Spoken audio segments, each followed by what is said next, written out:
Bienvenue dans Sabre au clair, le podcast qui vous plonge dans les 80 ans de la MGN à Melun. Une académie militaire au cœur de sa ville, innovante, rayonnant en France et à l'international, mais toujours attachée à ses traditions.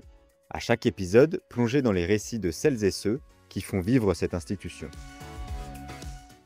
On se retrouve aujourd'hui pour le 3e épisode de notre podcast Sabre au clair sur le thème d'une académie innovante. Alors aujourd'hui avec nous, nous avons le chef d'escadron Laurent. Bonjour. Et le chef d'escadron Michael. Bonjour. Qui vont venir nous parler de 2 innovations intéressantes à l'académie. Le chef d'escadron Laurent va nous parler de l'exercice Égide. Le chef d'escadron Michael va nous parler du centre de formation opérationnelle par la simulation numérique. Alors, mon commandant, on va commencer par l'exercice Égide. Est-ce que vous pouvez nous expliquer déjà de quoi il s'agit ? Oui, bien sûr. Alors, l'exercice Égide s'inscrit dans une phase d'innovation et de modernisation de la formation à l'Académie militaire de la Gendarmerie nationale. Très concrètement, cela se traduit par des mises en situation professionnelles qui se veulent au plus près du terrain et avec le déploiement de tous les moyens capacitaires de la gendarmerie. Alors, quand vous parlez de moyens capacitaires, vous entendez quoi ? Alors, je parle d'absolument tous les moyens. Donc, les officiers élèves de la MGN auront à leur disposition des maîtres de chiens spécialisés dans la piste et la défense, mais aussi dans la recherche de faux billets, de stupéfiants ou encore d'explosifs. On aura également 2 hélicoptères de la gendarmerie et enfin des véhicules blindés, les dernières générations qui se nomment les Centaures. Alors c'est très intéressant, mais du coup cet exercice, il se joue où exactement et avec qui ? Alors, il se joue sur ce que l'on appelle un terrain libre, c'est-à-dire en dehors des enceintes militaires, en milieu civil, et donc sur tout l'est de la Seine-et-Marne, mais également donc, en intérieur avec des exercices virtuels qui viennent impacter l'exercice qui, lui, est réel sur le terrain, mais qui pourra être développé par mon camarade Michael. Alors concrètement, les élèves ils vont être testés sur quoi ? Alors comment va se dérouler cet exercice ? Alors, il va y avoir une force d'infiltration, une force étrangère qui, elle, donc, a pour mission de traverser tout le territoire de la Seine-et-Marne, évidemment sans se faire déceler et sans se faire interpeller. Donc cette force, qu'on nomme force verte, sera jouée par des officiers élèves des autres grandes écoles militaires. L'année dernière, nous avions l'école spéciale militaire de Saint-Cyr et cette année, nous aurons l'école de l'air et de l'espace, l'école navale. Et face à eux, donc, les officiers élèves de l'Académie militaire de la Gendarmerie nationale qui seront renforcés par 2 compagnies d'élèves gendarmes qui sont en fin d'instruction et qui donc auront pour mission principale évidemment donc, de boucler la zone de manière à pouvoir les détecter et les interpeller. Dans le même temps, ils seront confrontés à des situations de la vie courante avec des intensités variables. Alors ça peut aller du simple conflit de voisinage jusqu'à l'interpellation en flagrant délit d'un auteur d'un crime ou de délit. Alors, est-ce qu'il y a d'autres participants à cet exercice, notamment à l'international ? Oui, alors face aux crises qui se succèdent aujourd'hui et qu'il faut aussi anticiper pour demain, cet exercice il permet quand même de mettre en synergie toutes les forces armées, que ce soit la gendarmerie nationale, mais également les forces terre, air, mer. Mais plus largement, l'objectif c'est aussi de développer la coopération à l'échelon européen et c'est la raison pour laquelle nous serons renforcés par la Garde nationale républicaine portugaise, la Guardia civile espagnole et enfin les carabiniers italiens. Ok, très bien. Tout un programme donc, et ce sur finalement un week-end entier. Oui, c'est exactement ça, c'est-à-dire que l'exercice va commencer le vendredi soir par la phase d'infiltration et progressivement, pendant le week-end, il va y avoir une montée en puissance réellement en fait pour jouer la réalité, c'est-à-dire qu'il faut se mettre à l'esprit que cette force d'infiltration va être décelée au fur et à mesure et donc la gendarmerie, elle, va déployer un dispositif en face pour chercher à le contrer. Et cela, ça va monter en puissance au fur et à mesure du week-end. Alors, tout à l'heure, vous nous avez parlé d'exercices virtuels qui ont un impact sur le réel. Est-ce qu'on pourrait revenir un petit peu là-dessus ? Est-ce que vous pouvez nous expliquer de quoi il s'agit ? Et je vais prendre le relais de Laurent. Donc, il s'agit de quoi? Il s'agit d'utiliser pour les élèves officiers et les élèves gendarmes qui seront présents lors de l'exercice des outils du quotidien du gendarme pour le commandement qui permettent de faire rentrer sur ces outils des informations qui ne sont pas réelles, mais qui pour autant apparaissent sur le vrai écran de celui qui gère tout l'exercice.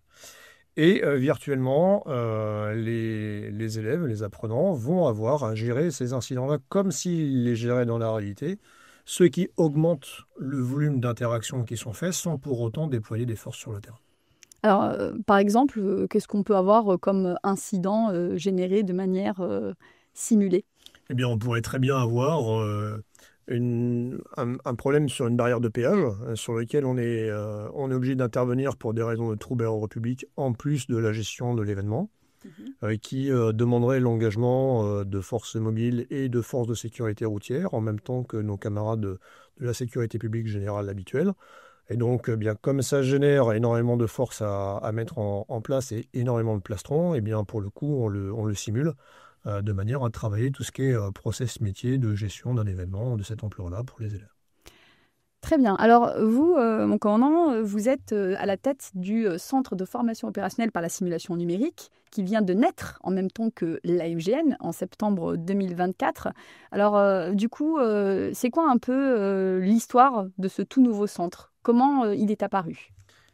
Alors, l'histoire de ce nouveau centre, elle remonte au groupe de travail qui avait été mis en place dans les années 2020 par le CEGN, donc le commandement des écoles de la gendarmerie, pour travailler à l'intégration des nouvelles technologies pour répondre à l'aspiration d'une nouvelle génération aussi et les rejoindre dans leur quotidien. Et donc tout ce travail d'ingénierie de formation qui a été fait au sein de l'école pendant quelques années, avec des démonstrations de savoir-faire, a été ensuite pérennisé par la création de ce centre spécialisé. Alors du coup, qu'est-ce qu'on y fait concrètement dans ce centre?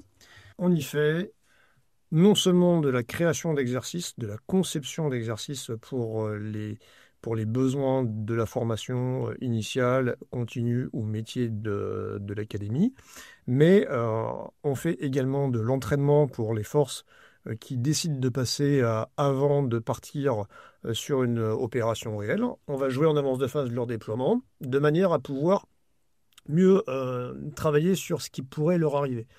Et donc, ça donne au chef la possibilité de travailler en avance de phase sur un terrain qu'il ne connaît pas, de le découvrir, de pouvoir mieux anticiper sa manœuvre et par là contribuer encore plus à la sécurité de sa troupe et à la sécurité des gens qui lui sont confiés.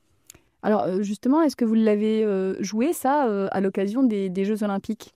Absolument, absolument. Alors nous avons pu, avant les Jeux Olympiques, nous avions déjà entraîné l'ensemble des cadres, des escadrons qui ont été nouvellement créés dans le cadre de la LOPMI. Donc nous avions eu la charge d'entraîner la quasi-totalité de tous les cadres. Nous avons entraîné presque 70 escadrons de gendarmerie mobile qui sont passés au cours des 3 dernières années à l'école. Et puis, point d'orgue de la formation cet été, en 2024, nous avons accueilli 280 militaires du commandement du centre des opérations des Jeux Olympiques que nous avons mis en situation. Et donc, avec eux, nous avons monté 77 cas concrets. Sur ces 77 cas concrets, 52 se sont réellement passés sur le terrain. Incroyable. Voilà. Donc, on était très contents que les 25 qui restaient ne se soient pas passés, parce que vous pensez bien qu'on avait imaginé d'autres scénarios. Mais voilà, en tout cas, nous avions préparé tout un tas de scénarios qui se sont joués, qui se sont passés réellement. Et même certains de ces scénarios se sont même déroulés pendant la phase d'entraînement des forces, juste avant les Jeux. D'accord, donc vraiment une préparation très efficiente. Alors pour mettre en œuvre cette formation opérationnelle par la simulation numérique, vous travaillez avec des partenaires hors gendarmerie. Est-ce que vous pouvez nous en dire plus? Alors oui, pour pouvoir travailler efficacement dans les domaines des nouvelles technologies, en particulier les domaines de la technologie 3D, nous nous appuyons sur un réseau de partenaires issus du monde du jeu vidéo. Donc nous travaillons avec Innov Campus, qui est un réseau des écoles du numérique, qui est implanté sur tout le territoire avec 16 campus. Et donc nous bénéficions de leur appui dans le cadre de projets universitaires tous les ans. L'année dernière, dans le cadre des Jeux Olympiques, nous avions la carte de l'aire de la plaine de France Saint-Denis avec le Stade de France qui avait été conçu par ce réseau d'écoles, qui a servi donc à l'entraînement des forces juste avant les Jeux. Et cette année, nous avons reçu de leur part, dans le cadre d'un nouveau projet, le plan d'entraînement de Saint-Astier, qui a été fourni il y a une semaine maintenant à la gendarmerie. Donc Saint-Astier, qui est le centre national. Le centre national d'entraînement des forces gendarmerie, qui est un point de passage obligé pour l'ensemble des gendarmes qui rentrent dans l'institution, qu'ils soient sous-officiers ou officiers, tous les gendarmes. Eh bien, je vous remercie, mon commandant. Avec plaisir. Cet épisode touche à sa fin. Un grand merci à notre invité pour son témoignage. Merci à vous d'avoir écouté Sabre au clair, le podcast de l'AMGN. On se retrouve très vite pour le prochain épisode. D'ici là, restez à l'écoute et en attendant, Sabre au clair.